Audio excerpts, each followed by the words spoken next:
AFR Talk. Welcome back, Crane Durham's Nothing But Truth, right here on AFR Talk. I hope you're having a great hump day.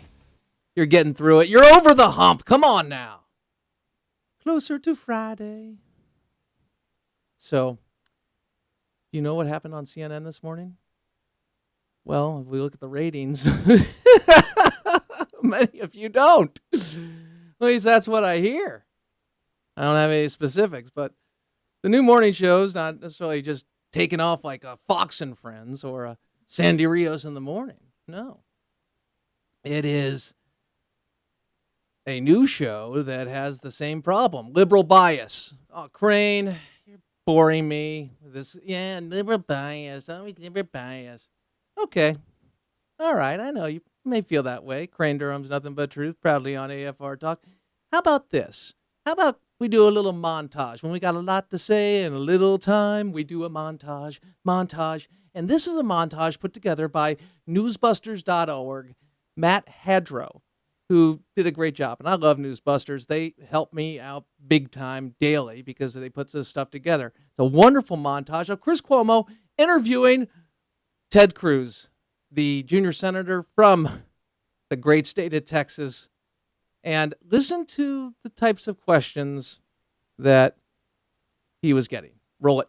How can we say that it's not working when it isn't implemented yet? How can you say premiums are skyrocketing when they haven't put the plans into effect yet? You're being a little dangerous with how much political spin you put on something that's so central to the well-being of so many families? Well, I appreciate the adjective you tossed my way. You don't think that you have a responsibility as a U.S. Senator to do better than that in terms of offering a solution for what to do next? Well, I appreciate you're trying to lecture me in the morning. No, none at all. Is this your green eggs and ham moment, perhaps, Senator, where you've now tried it and it turns out that you like it? You like working with members from the other side and you can get to work on finding solutions instead of just opposing Obamacare, helping with debt relief. You know, I was doing impersonations after I saw this all afternoon of Chris Cuomo because I felt like he really was insulting to Senator Cruz. He also put himself up and he just became like a liberal superhero because he was advocating as opposed to interviewing. Now, I always appreciate tough questions, and I think that's an important thing to do, and I understand that I'm not beyond a softball interview. I've done them before, and I've actually called out my own softballs. I have.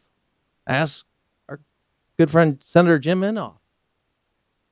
Yeah, I'd tee one up for him, but it was to get to more information because so much of the information that was out was distorted or it wasn't fact-based, and so felt it necessary to give a little background, but I would do that.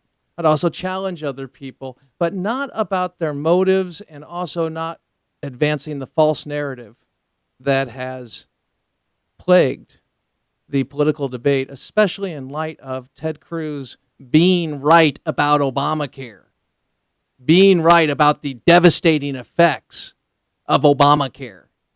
And here, did you like it was the green eggs and ham moment? That's the second one. First,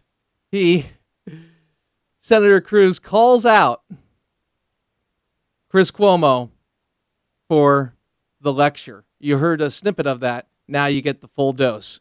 Roll it. The list of bills that you've sponsored, there's not one that offers a solution to the current problems with health care except to get rid of the existing law. Is that enough? Well, that's the only solution that will work. All of these Band-Aid fixes that the president is pushing, the congressional Democrats are pushing, won't fix the problem. Every one of those bills, they have great titles. Like, if you like your plan, you can really, really, really keep them. But if they were passed into law, it wouldn't fix the problem. For the 5 million people who've lost their health insurance, they wouldn't get it back. You don't think that you have a responsibility as a U.S. Senator to do better than that in terms of offering a solution for what to do next? Well, I appreciate you're trying to lecture me in the morning. No, Thank no, you for no, that. none at all, Senator. I'm worried. The same as you. Anybody who looks at the situation has worries. Families need health insurance. Sir, if you're worried, did you speak out for the 5 million people who've lost their health insurance? Absolutely. We've been speak covering out? it doggedly. We've been covering it doggedly, and you know that. I'm sure you watch the show. The problem is I don't have the power to fix it. You do. That's what a U.S. Senator does, is you sponsor law. You know this. It's not a lecture. It's a concern. I'm asking, what are you going to do about it? Well, and I share that concern and have every day been working to highlight the millions of people who have lost their job because of Obamacare, the millions of people who have been forced into part-time work. There are single moms, there are young people, Hispanics, African Americans, people who are struggling, who are now on part-time work. You can't feed your kids with 29 hours a week. There's over 5 million people who have lost their health insurance, and the way to fix that is to stop this broken law. It was broken at the outset. Now, Chris Cuomo saying, I can only do so much. Well, you didn't do your job because you allowed for numbers to be used in the presentation of the bill that have been doubled since. They were off by 100%. Now, maybe not you, Chris Cuomo, because you weren't on CNN at the time. I believe you were over at ABC. Not sure, but you certainly, if you talk about the press, they didn't do their job because they would be asking question after question saying the numbers don't add up, as we all did on talk radio. And that's not me. That's me. I did it. Yes, I'm not Chris Cuomo. Yoo-hoo, I'm here. I'm doing all I can. Why don't you do something about it? He was doing something about it, but you belittled him and you called him a terrorist in essence. That's really disturbing that you forget that. He was highlighting the destructive nature of Obamacare and what it was doing. And he was saying, hey, America, zone in. We need to have this debate if you really want this. And here you got Chris Cuomo. I'm going to carry the torch for the left. If you carry the torch, not only for the left, but for the right and for America, you would be exposing the fact that the president is still lying about this plan. And he continues to lie. And you would be talking about the people that are not going to have insurance and are going to be receiving those letters, which is far beyond 5 million. It's estimated between 60 and 90 million. And estimates go so high as to 128 million. But I digress. I think the good senator handled it quite well. Here's part 2 of the exchange. After coming together on a bill dealing with rape in the military and sexual harassment in the military, working bipartisan way with Senator Gillibrand of New York, Chris Cuomo says, oh, well, that's good, because Ted Cruz had just pointed that out. And then he goes into this green eggs and ham, so you actually do want to work with others. Listen how patronizing this is, and, well, roll it. Is this your green eggs and ham moment, perhaps, Senator, where you've now tried it and it turns out that you like it? You like working with members from the other side, and you can get to work on finding solutions instead of just opposing Obamacare, helping with debt relief. See, you're starting with the premise that I've just opposed Obamacare. I am happy to work with everyone. My top priority in office is restoring economic growth, bringing back jobs. And the reason is simple. That's the top priority of 26 million Texans. And I'm happy to work with anyone to do that. Throughout the Obamacare fight, throughout the shutdown, I was reaching out to Democrats saying, let's work together to provide meaningful relief for the millions of people who are being hurt because of Obamacare. And what President Obama and the Democrats said is, we will not negotiate, we will not compromise. In fact, President Obama invited all of the Senate Republicans over to the White House in the middle of the shutdown. We all sat there. He called us in a room and said, I called you over here to tell you I'm not going to negotiate. I'm not going to compromise on anything. That's not reasonable. That's not how you get anything done. Well, look, I think it is unfortunate, clear. and I wish they would stop being partisan in how they approach that. That is clear, but certainly that is the wish for both sides. We all know that the shutdown didn't work. It punished families unfairly. I know you know that. Hopefully we don't see a repeat of it. Punished families unfairly. The person who's the punisher here is President Obama. Now, however one feels about it, if it was a bad strategy or the right strategy, bottom line, the person punishing was President Obama, just as he did with sequester, just as we saw. There's a theme in this administration. It's called thuggery and the use of power over others. Now, look, this is not a slanted view. This is a lens looking at reality of looking at who has power and who's manipulating it. And Chris Cuomo wants to bring up the people hurt by that. What about the people that are continuing to be hurt and will be hurt by Obamacare and its implementation? And here's the one guy. If Ted Cruz was a liberal, they'd be writing movies for him right now. He'd be a superhero, truly. Not like the superhero I just described with Chris Cuomo. No. Because he's conservative. He's listening to the people. He wants to limit government. They don't like this. So what happens? Focuses in, says, where's your plan? Well, there's plenty of plans, by the way. Ovik Roy put together a wonderful, wonderful piece the other day in Forbes highlighting him.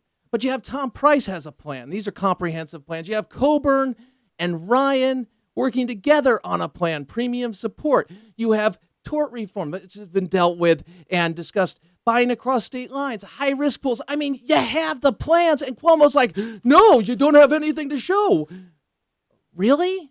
Wait a second.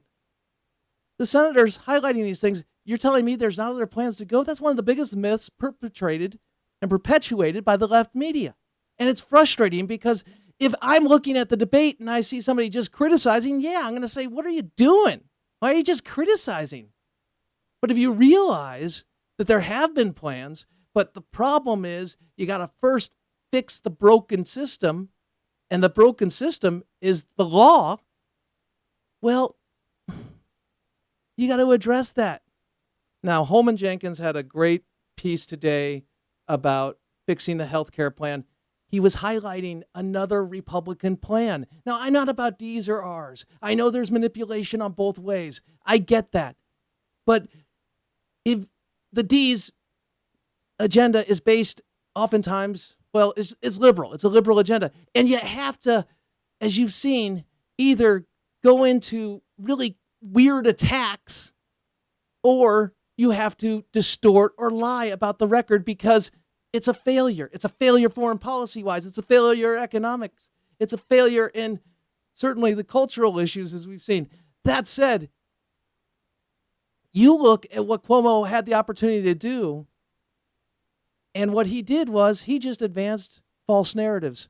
Ted Cruz did an outstanding job, and this is a lesson for conservatives. Even when you have somebody who is unfairly attacking you, if you get the one-on-one with them, like in a presidential debate, as we saw, I think most articulately, most clear, the point was made most clearly by Newt Gingrich in the past election, and the way he handled things and the way he was able to win the majority of those debates.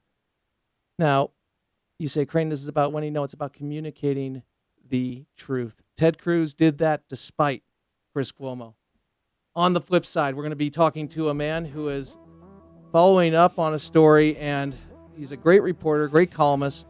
Arnold Allard is going to be with us, and he writes for Front Page Mag. He was a New York Post columnist for 8 years, and you've heard about him before because he's broken stories. And we look forward to speaking with him about what's happening in Wisconsin. Do we have IRS Scandal 2, Walker Persecution Boogaloo? That will be discussed on the flip side. Crane Durham's Nothing But Truth, AFR Talk.